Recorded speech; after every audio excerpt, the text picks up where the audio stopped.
Séance ordinaire, l'exécutif burkinabé était réuni ce mercredi pour sa rencontre hebdomadaire. Plusieurs dossiers étaient inscrits à l'ordre du jour, dont l'appurement d'une partie de la dette sociale de l'État. Il s'agit du passage en classe supérieure pour tous les agents publics remplissant les conditions. Le statut particulier de la RTB a été également acté, de même que la nouvelle loi portant code de la presse au Burkina Faso. Les grandes décisions avec Bienvenue Tonsa. 9 milliards 700 millions de francs CFA pour alléger le coût de la dette sociale. L'effort que l'État burkinabé entend consentir entre dans le cadre de la mise en œuvre des avancements de classe des fonctionnaires. L'exécutif burkinabé, qui se dit reconnaissant des sacrifices consentis par l'ensemble des fonctionnaires burkinabés dans le cadre de la lutte contre le terrorisme. Il faut souligner que quel que soit le fonctionnaire, quelle que soit sa catégorie, quelle que soit son échelle, le fonctionnaire est classé soit en première classe, soit en deuxième classe, soit en troisième classe. Le fonctionnaire en première classe, qui effectue 10 années de service et obtient une moyenne d'évaluation de 8 sur 10, passe en deuxième classe. Le fonctionnaire en deuxième classe, qui effectue 8 années de service et obtient au moins une moyenne de 8 sur 10, passe en troisième classe. Au moins 367 agents doivent passer de la deuxième à la troisième classe. Pour ceux qui passent de la première à la deuxième classe, ils sont environ 36 000.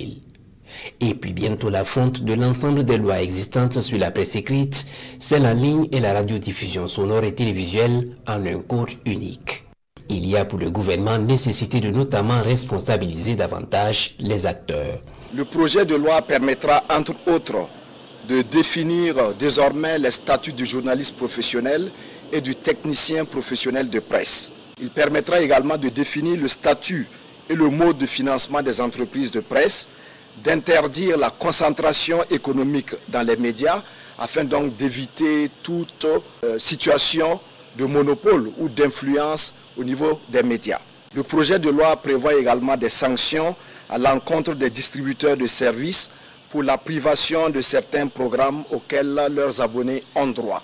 L'innovation majeure de cette nouvelle loi est la révision du dispositif de gestion des infractions qui jusque-là était beaucoup plus axé autour d'amendes. Mais il est évident qu'à l'épreuve du temps, le gouvernement a fait le constat de la faiblesse des sanctions qui a donné lieu à un certain nombre de dérives et des préjudices graves ont été causés malheureusement par des médias ou par des journalistes sur des citoyens et même sur l'État burkinabé.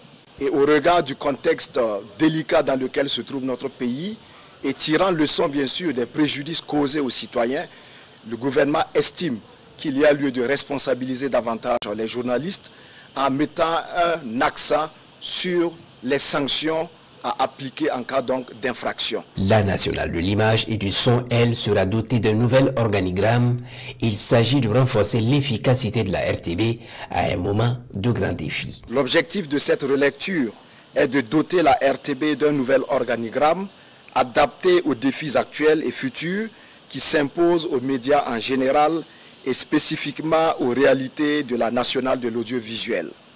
L'innovation majeure de ces statuts particuliers de la RTB, c'est la création au sein de l'entité d'une direction de l'information qui va désormais fusionner la radio nationale, la télévision nationale et la radio rurale.